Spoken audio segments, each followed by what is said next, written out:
para a coordinadora Salinte, ¿no? Y quería aprovechar o día de hoxe para decirlo. Quería agradecer pues, a las persoas que pasaron de forma máis ou menos efímera a coordinadora o seu traballo,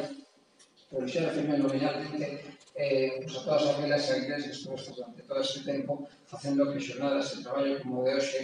tan proveitoso para xente que viñese, a xente que nos seguiu telemáticamente pudese facer esta xornada de proveito. Quero falar de Chelo e de Mario, quero falar de Mario, unha persoa que durante moito tempo tivo que personificar sobre si mesmo unha serie de intentos absolutamente injustos sobre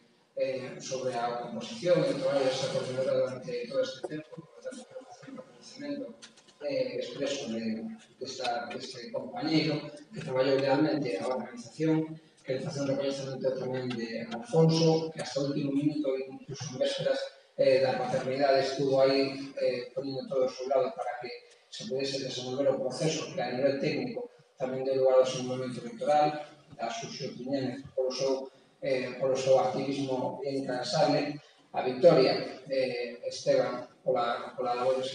desenvolvida desde o primeiro momento e que agora continúa e que estamos seguros que continuará de forma brillante á fronte da Comisión de Garantías, a Gonzalo, que cumpliu un papel moi complexo, moi delicado, moi doloroso en algúns momentos que a ninguén se escapa durante as últimas semanas, aparte de desenvolver un traballo formidable á fronte da área económica,